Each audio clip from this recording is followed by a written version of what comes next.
अस्सलामुअलैकुम जी। हमारा टॉपिक है रिग्रेशन एंड कोरिलेशन का lecture number 12 multiple correlation. Multiple correlation की डेफिनेशन तो हमने पहले भी पढ़ ली, लेकिन दोबारा रिपीट करूंगा। The dependence of one variable on two और मोर इंडिपेंडेंट वेरिएबल, जब एक वेरिएबल दो या दो से ज़्यादा इंडिपेंडेंट वेरिएबल पे इन्हिसार करे, is called a multiple regression. तो हम इसे मल्टीपल रिग्रेशन कहेंगे।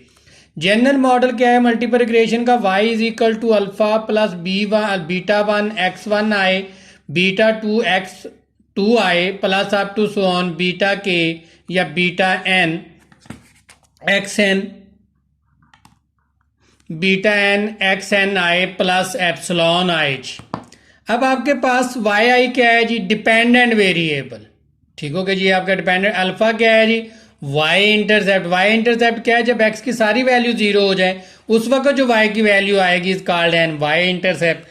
Beta one beta two beta N beta I is a partial regression coefficient है। ये आपके रिग्रेशन कॉफिशिएंट है, लेकिन आप ये क्या लाएंगे? पार्शियल रिग्रेशन कॉफिशिएंट जी। आगे आपके पास आ जाएगा एप्सिलॉन आई यानी error term. Epsilon i error term या residue normal distribution with mean zero and variance sigma square. याद रखिए ये जो आपकी एरर टर्म है ये नॉर्मल डिस्ट्रीब्यूशन को फॉलो करती है। इसका मीन हमेशा जीरो यानी expected value of error term is zero और वेरिएंस इज सिग्मा स्केयर। हमने एरर टर्म की प्रॉपर्टी शुरू वाले लेक्चर में पढ़ी थी, वो प्रॉपर्टी वही रहेंगी, चेंज नहीं होंगी। आगे आ जाएगा multiple regression model with two regression two independent variable. कहता है हमने रिग्रेशन मॉडल लिखना है जिसमें दो इंडिपेंडेंट वेरिएबल्स होंगी, यानी Y I is equal to alpha plus beta one X I X one I plus beta two X two I जी। अब बीटा वन बीटा टू जी प्लस एप्सिलॉन आई जी। आपका वाई आई क्या है जी? Dependent variable. अल्फा क्या है? Y intercept. Betas क्या है? पार्शियल रिग्रेशन कॉफिशिएंट्स हैं जी। और आपके पास एप्सिलॉन क्या है जी? Error term. आपके पास क्या है जी? Error term with follow a normal distribution with mean zero and variance sigma square. Multiple regression model with two independent variable for sample data. ये जो मैंने लिखा है ये पॉपुलेशन डाटा के लिए लिखा है। सैंपल डाटा के लिए क्या हो जाएगा? Y I is equal to A plus B one X one plus B two X two plus error term E I जी। आगे इसी तरह estimated multiple regression model with two independent variable. अब हमने एस्टिमेटेड रिग्रेशन लाइन लिखनी है। हमारे पास अब एरर की गुंजाइश नहीं है, एरर को हम इग्नोर कर देंगे। कैसे भी जा रखें expected value of error term, expectation value of error term हमेशा इज इक्वल टू क्या होती है? जीरो। तो हम ये जो एस्टिमेटेड रिग्रेशन लाइन लिखते हैं ये हमेशा एक्सपेक्टेड लाइन होती है, यानी मीन इनके लिए जाते हैं जी। तो Y cap is equal to A plus B one X one plus B two X two. Error term zero हो जाएगी क्योंकि हम इसका मीन लेंगे, तो एरर टर्म इज जीरो। अब एरर टर्म में हमारे पास तीन कांस्टेंट है, A B one B two. A क्या है? Y intercept. B one B two क्या है? पार्शियल कॉफिशिएंट जी, रिग्रेशन कॉफिशिएंट। हमने अब ये तीन वैल्यूज फाइंड आउट करनी है, A B one B two. अगर हमने रिग्रेशन लाइन फाइंड आउट करनी है तो हमें ये तीन कांस्टेंट फाइंड आउट करके पुट करने होंगे, A B one B two. अब अगर हम तीन कांस्टेंट फाइंड आउट करने हैं तो हमारे पास तीन इक्वेशंस होनी चाहिए, क्योंकि जितने भी हमने कांस्टेंट फाइंड आउट करने होते हैं उतनी ही हमारे पास रिग्रेशन कॉफी है, उतनी ही हमारे पास इक्वेशंस का होना जरूरी है। अब हमें नॉर्मल इक्वेशंस बनानी है। नॉर्मल इक्वेशन बनाने के लिए हमारा सबसे पहला स्टेप तो हम समीशन अप्लाई करते हैं। समीशन वाई ये कांस्टेंट है, कांस्टेंट पे समीशन नहीं अप्लाई होता, उसकी जगह क्या होता है? एन आ जाता है। Summation Y N A B one constant है, summation X one B two summation X two. लेकिन जी पहली इक्वेशन है समीशन वाई ये कांस्टेंट था, इसकी जगह आ गया समीशन ही अप्लाई हुआ N A B one summation X one B two summation X two, summation apply कर दिया। अब नेक्स्ट इक्वेशन बनाने के लिए इंडिपेंडेंट वेरिएबल हमारे पास दो हैं, एक एक्स वन और एक्स टू। पहले एक्स वन से मल्टीप्लाई करेंगे, जब हमने एक्स वन से इसे मल्टीप्लाई किया तो ये हो गया समीशन एक्स वन वाई फिर ए। अब हमने वेरिएबल आ गया तो अब एन नहीं लिखना, हम लिखेंगे समीशन एक्स वन फिर आ जाएगा बी वन। अब एक्स वन से मल्टीप्लाई किया तो हो गया एक्स वन का स्केयर समीशन एक्स वन का स्केयर फिर आ जाएगा बी टू, ये आ जाएगा समीशन एक्स वन से मल्टीप्लाई कर रहे हैं summation X one X two जी। अब दूसरा तीसरी इक्वेशन बनाने के लिए दूसरा इंडिपेंडेंट वेरिएबल एक्स टू है, उससे मल्टीप्लाई करेंगे समीशन एक्स टू वाई यहाँ पे अब कौन एन नहीं आएगा क्योंकि हमने वेरिएबल से मल्टीप्लाई कर देना, x2 आ गया तो a समीशन x2 b1 आ जाएगा समीशन x1 x2। अब यहां से जब x2 को मल्टीप्लाई करेंगे तो x2 का स्क्वायर हो जाएगा b2 x2 का स्क्वायर। ये हमारी तीन नॉर्मल इक्वेशन बन गई, इक्वेशन 1, इक्वेशन 2, इक्वेशन 3। इन तीनों नॉर्मल इक्वेशन को सॉल्व करते हुए हम a b1 b2 की वैल्यू निकाल के पुट किया करेंगे तो हमारी एस्टिमेटेड रिग्रेशन लाइन आ जाएगी जी। Standard error of estimate in multiple regression का स्टैंडर्ड एरर यानी स्टैंडर्ड एविएशन फाइंड आउट करना। Standard error of estimate is the standard deviation of multiple regression. हम मल्टीपल रिग्रेशन का स्टैंडर्ड एविएशन फाइंड आउट करते हैं। क्यों फाइंड आउट करते हैं? क्योंकि हम जब रिग्रेशन लाइन ड्रॉ करते हैं मल्टीपल रिग्रेशन लाइन, तो वो जो पॉइंट जो स्कैटर पॉइंट होते हैं वो सारे लाइन पे लाइन ही करते हैं, कुछ उससे आगे कुछ पीछे, कुछ अप और कुछ लो बिलो होते हैं। तो वो हमारे पास उन पे जो फासला है रिग्रेशन लाइन से वो हमारे पास डिस्पर्शन है यानी फैलाव है। तो फैलाव की मेजरमेंट के लिए हम स्टैंडर्ड एविएशन फाइंड आउट करेंगे। The measure of the dispersion, हम डिस्पर्शन फाइंड आउट करेंगे और Y values about the multiple regression line. हम मल्टीपल रिग्रेशन लाइन से y की अदर वैल्यूज का फासला फाइंड आउट करेंगे जी। इसे कहते हैं standard deviation. For a multiple regression with two independent variable, हमने मल्टीपल रिग्रेशन फाइंड आउट करना है with the two independent variable x1 and x2।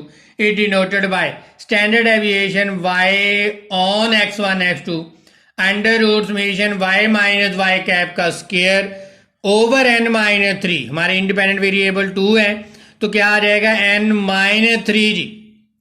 n-3 इसको ओपन करके लिखा जाए standard deviation y1 2 summation y का square minus a summation y b summation x1 y b1 है तो x1 आएगा minus b2 summation x2 y2 b2 है तो x2 आएगा ओवर n-3 जी। आगे बेटा ये हमारे पास आ गया standard deviation of multiple regression line. Standard deviation y1 2 summation y minus y cap का square over n-3। Coefficient of multiple determination जी, कोएफिशिएंट ऑफ मल्टीपल डिटर्मिनेशन हम फाइंड आउट करेंगे यानी इसे आर स्क्वायर कहते हैं। पीछे हमारे पास एक लेक्चर रह गया था कोएफिशिएंट ऑफ डिटर्मिनेशन का, वो यहाँ पे पहले पढ़ेंगे फिर हम कोएफिशिएंट ऑफ मल्टीपल डिटर्मिनेशन पे जाएंगे जी। अच्छा, कोएफिशिएंट ऑफ डिटर्मिनेशन होता क्या है जी? कोएफिशिएंट ऑफ डिटर्मिनेशन बेसिकली हमारा प्रपोर्शन है of explained and total variation के दरमियान। एक्सप्लेन्ड वेरिएशन और टोटल वेरिएशन के दरमियान जो प्रपोर्शन है, जो रेशियो है, is called N coefficient of determination. अच्छा बेटा आप पहले ग्राफ को समझें। ये मेरा एक्स एक्सिस है, ये वाई एक्सिस है, ये मैंने आपकी रिग्रेशन लाइन ड्रॉ की। अब रिग्रेशन लाइन ड्रॉ की तो बहुत से पॉइंट होते हैं इसके इर्द गिर्द ऊपर नीचे, तो हमारी रिग्रेशन लाइन हमेशा सेंटर से गुजरती है। तो ये है मेरा सेंटर जी, एक्स बार व वाई बार। ये है हमारे एक्स बार वाई बार की वैल्यू, ठीक हो गया। ये एक्स बार और वाई बार पॉइंट है, ये लाइन वाई बार और ये एक्स बार होगा मेरा जी। अब यानी ये पॉइंट ड्रॉ हो गया और इससे सेंटर लाइन गुजर गई। जब ये लाइन गुजरी तो याद रखें हमने एक पॉइंट लिया, ये लिया वाई जी। अब ये यहां से लेकर ये टोटल वाई आई है, ये लाइन यहां से ओरिजिन से लेकर यहां तक टोटल वाई आई है और ये है मेरा वाई बार जी। अब ये नीचे वाला हिस्सा क्या रह जाएगा? ये वाला ये वाई बार है हमारा। अच्छा, ऊपर वाला हिस्सा क्या रह जाएगा? टोटल वाई में से ये नीचे वाला वाई बार क्या करते हैं? माइनस वाई बार। ये हमारी टोटल वेरिएशन जी, ये है टोटल वेरिएशन जी। यानी टोटल ये बेटा वाई था, इतना ही था, नीचे वाला इतना वाई बार था, हमने टोटल वाई में से नीचे वाला वाई बार माइनस किया, वाई माइनस वाई बार, टोटल वेरिएशन आ जाएगी। अब हमारे पास आगे आ जाती है जो ऊपर वाली, जो लाइन से ऊपर वाली वेरिएशन को क्या कहेंगे? लाइन से ऊपर वाली वेरिएशन। बेटा ये याद है, ये हमारे पास क्या है जी? ऊपर वाला ये हमारी लाइन है वाई कैप, ये क्या है हमारा? Y cap. टोटल हमारा क्या आता है? ये वाई, ऊपर वाला हिस्सा उसमें से वाई कैप क्या कर दें? माइनस वाई कैप जी, क्या आ जाएगा y माइनस वाई कैप। बेटा याद रखें जी टोटल मेरे पास इतना y है और ये इतना हिस्सा क्या है जी y कैप, लाइन तक ये y कैप है।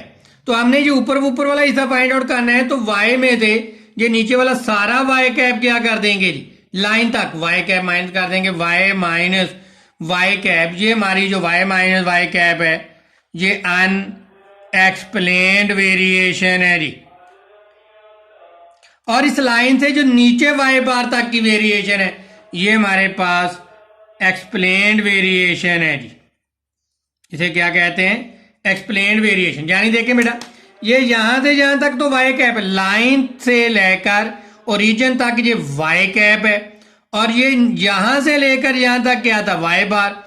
y कैप में से ये नीचे वाला y माइनस y बार क्या करते हैं माइनस, ये इतना हिस्सा रह जाएगा y कैप माइनस y बार जी। ये हमारी एक्सप्लेन वेरिएशन। बेटा total variation summation y minus y बार का स्क्वायर, यानी यहां से लेकर यहां तक टोटल वेरिएशन बराबर होती है दो हिस्सों में बेटा, explained variation plus unexplained variation. तो टोटल वेरिएशन बन जाती है unexplained variation plus explained variation.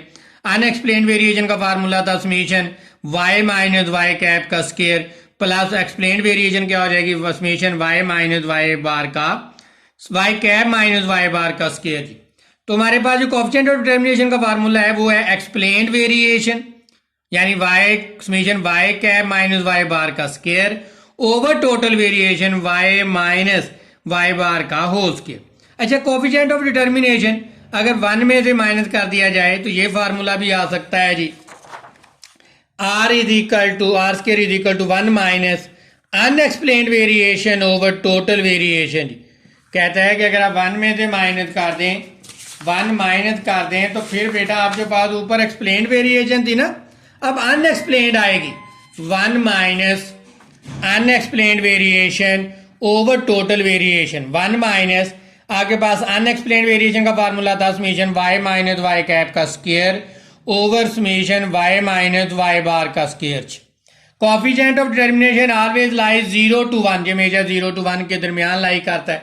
अब आते हैं कोएफिशिएंट ऑफ मल्टीपल डिटर्मिनेशन।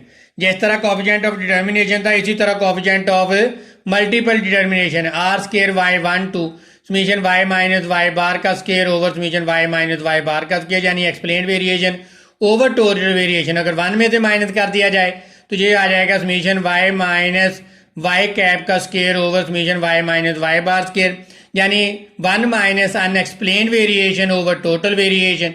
अच्छा जो एक्सप्लेन्ड वेरिएशन होती है summation y minus Y cap का स्क्वायर अनएक्सप्लेन्ड वेरिएशन वो बराबर होती है summation y square minus a summation y minus b1 summation x1 y, b2 है तो आ जाएगा समीशन x2 y। अच्छा summation y minus Y bar का स्क्वायर किसके बराबर होता है summation y square minus summation y का होल स्क्वायर बटाया n। Summation y minus Y bar square निकालना चाहें अगर तो बराबर होगा summation y square minus summation y का होल स्क्वायर बटा n। आगे आ जाएगा multiple correlation coefficient. Multiple correlation coefficient क्या है the measure of degree of association between y and the both regression combine. कहता है हमने बेसिकली एसोसिएशन चेक करनी है डिपेंडेंट वेरिएबल और जो दो इंडिपेंडेंट वेरिएबल हैं, ये जितने भी इंडिपेंडेंट वेरिएबल हैं उनको कंबाइन करते हुए उसकी एसोसिएशन चेक करनी है किसके साथ डिपेंडेंट वेरिएबल के साथ। जितने भी बेटा इंडिपेंडेंट वेरिएबल्स हैं या बोथ दो हैं, अगर दो हैं या ज्यादा हैं उनको कंबाइन करते हुए हमने उसकी एसोसिएशन चेक करनी है किसके साथ डिपेंडेंट वेरिएबल के साथ। इसे कहते हैं multiple correlation coefficient. Multiple correlation coefficient is defined as a positive square root of the coefficient of determination. कहता है अगर आप कोएफिशिएंट ऑफ डिटर्मिनेशन का पॉजिटिव स्क्वायर रूट ले लें तो आपका कोरिलेशन मल्टीपल कोरिलेशन कोएफिशिएंट आ जाएगा square root of coefficient of determination R square 1 2 is always positive. Correlation coefficient multiple correlation coefficient is always positive, इसका आंसर हमेशा पॉजिटिव होता है जी। आगे आ जाएगा जी, कहता है कि अगर आप इसे 3 वेरिएबल है हमारे पास बेटा x1 वेरिएबल x2 और x3 जी।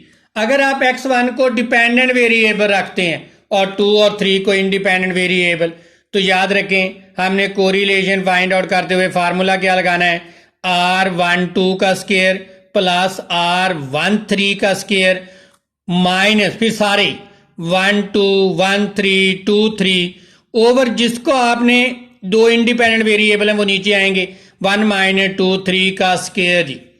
फिर आ जाएगा R2 1 3। अच्छा 1 3 अब इंडिपेंडेंट वेरिएबल है, ये बटे में जाएंगे, बाकी R2 1 का स्क्वायर प्लस R2 3 का स्क्वायर माइनस फिर 2 और सारे R2 1 R2 3 और 1 3 नीचे इंडिपेंडेंट वेरिएबल आएंगे R1 माइनस R1 3 का स्क्वायर।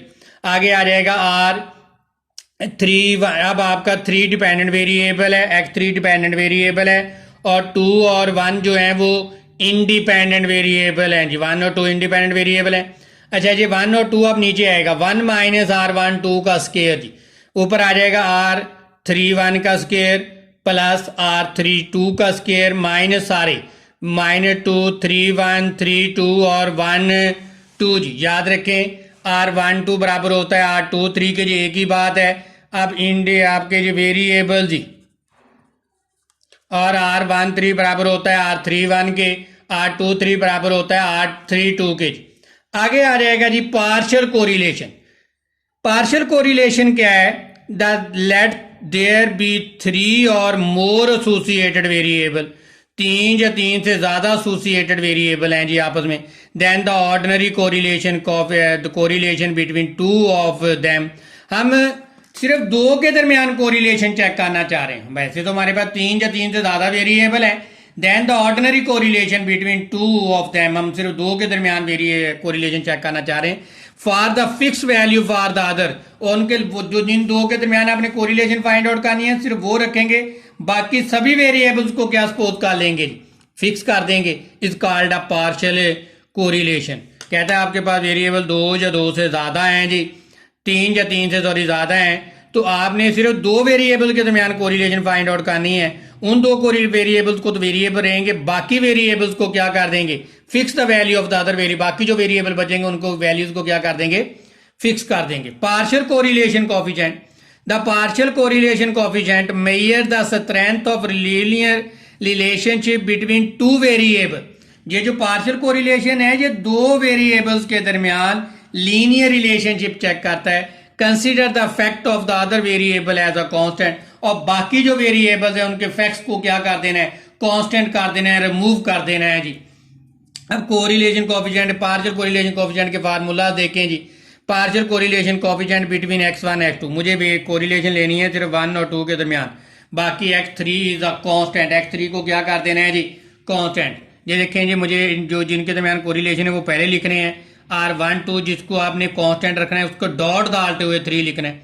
हमने जिसके दरमियान कोरिलेशन लिखनी है उसको पहले लिखना है R12, बाकी सबको माइनस करना है, 1 3 R13 R23 इनको माइनस कर देना ओवर अंडर रूट, वही जो आपने रिमूव करने हैं वही नीचे लाने हैं, यानी जो आपने माइनस किए R1 माइनस R13 का स्क्वायर माइनस 1 माइनस R23 का स्क्वायर। बेटा सिर्फ जिसकी आपने कोरिलेशन लेनी है मल्टीपल वो 1 2 पहले आएगा, बाकी सारे माइनस होने 1 3 2 3 और नीचे भी उसी तरह ही। नेक्स्ट आ जाएगा जी आपके पास partial correlation coefficient between x1 and x3 जी, व्हेन x2 इज कांस्टेंट। अब x2 को कांस्टेंट कर दिया जी, अब 1 3 पहले आएगा, जो पहले लिखा 1 3 और 3 हमने 2 को जो है वो कांस्टेंट किया, वो डॉट के बाद आएगा, पहले लिखेंगे R13। अब बाकी सब माइनस करने हैं जी, R12 भी माइनस, R12 भी माइनस और R32 को भी क्या करना है जी, माइनस करना है over under root 1 minus R12 the square और R32 का स्क्वायर। फिर partial correlation coefficient between x2 and x3 when x1 is constant, जबकि x1 को अब क्या करना है जी, कांस्टेंट जी। अब हमने कोरिलेशन सिर्फ लेनी है 2 और 3 के दरमियान जी, किसके दरमियान, 2 और 3 के दरमियान, तो ये आ जाएगा R23 डॉट 1, R23 पहले आएगा, बाकी सब उसमें से minus, minus R21 minus R31 over under root 1 minus R21 का स्क्वायर, फिर आ जाएगा इंटू 1 माइनस 31 का स्क्वायर। जिसकी कोरिलेशन लेनी है सिर्फ वो पहले लिखना है, बाकी माइनस करने हैं उसमें से, वही जो टर्में यहाँ पे माइनस की हैं वही नीचे ला के 1 में से माइनस करनी है। It is always lies between -1 to +1, partial correlation हमेशा लाई करेगी -1 to +1 के दरमियान। और इसी तरह याद रखें R12 और 21, R13 और 31, R23 और 31 जो हैं ये हमेशा बराबर होते हैं, क्योंकि हमने पढ़ा था correlation coefficient is symmetric about x and y जी। तो ये हमारा जितना भी हमारा नेक्स्ट चैप्टर था उसकी मैंने सारी थ्योरी आपको पढ़ा दी और फार्मूला जी।